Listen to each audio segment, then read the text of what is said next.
আসসালামু আলাইকুম। এই পাশে যে ভাইটাকে দেখছেন উনি কিন্তু কঙ্কালের মতন হয়ে গেছে, দেখেন একদম কঙ্কালের মতন হয়ে গেছে, হাড় দেখা যাচ্ছে। আর এই যে পাশে মেয়েটা দেখতে পাচ্ছেন, এই মেয়েটা নাকি টাকার অভাবে স্কুল ড্রেস বানাইতে পারছে না। ও কিন্তু একটা মাদ্রাসায় পড়ে, সেই মাদ্রাসার ড্রেস বানাইতে পারছে না।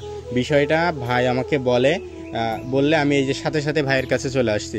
আর একটা বিষয় আমি আপনাকে বলি যে এই বাচ্চাটার কিন্তু নাকে পলিপাস হয়েছে, ও কথা বলতে পারছে না সেইভাবে, নাক জাম হয়ে যাচ্ছে, ওই জন্য কথা বলতে কষ্ট হচ্ছে। আচ্ছা, তোমার কি সমস্যা এখন বলো তো?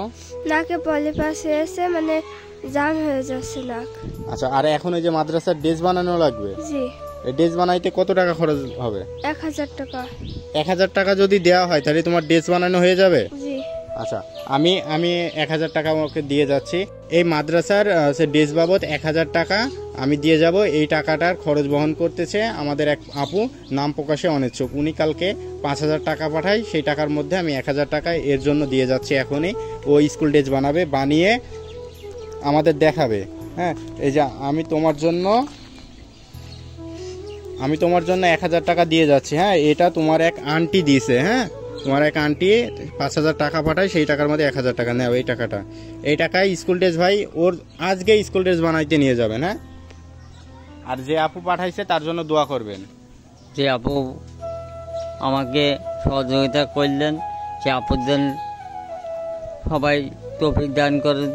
তার জন্য হলো আল্লাহ আরও উদিতি দেয়, মানুষের পাশে দাঁড়াতে পারে।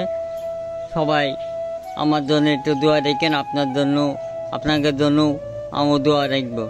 আর আমার মেয়েটার পাশে আপনারা একটু দাঁড়ান। আমার মেয়ে নাবালক মানুষ, পড়াশোনা করতে পারছে না, নাকের জন্য অপারেশন করতে হবে। আমিও রোগা মানুষ, আপনারা আমার একটু সহযোগিতা করেন। প্রিয় দর্শক বন্ধুরা, আপনারা ভিডিওটা প্রচুর শেয়ার করবেন। এই বাচ্চাটার চিকিৎসার জন্য 20 থেকে 25 হাজার টাকা লাগবে। আপনারা যদি ভিডিওটা শেয়ার করেন, আমার বিশ্বাস অনেক শুভাকাঙ্ক্ষী আছে এই পাশে দাঁড়ানোর জন্য। ভাই, এই টাকাটা আমার এক আপু পাঠাইছে, উনি নাম প্রকাশে অনিচ্ছুক। কালকে 5000 টাকা পাঠায়, সেই টাকার মধ্যে 1000 টাকা আমি দিয়ে গেলাম। এই টাকা দিয়ে ওর স্কুল ড্রেস বানাই দিয়ে।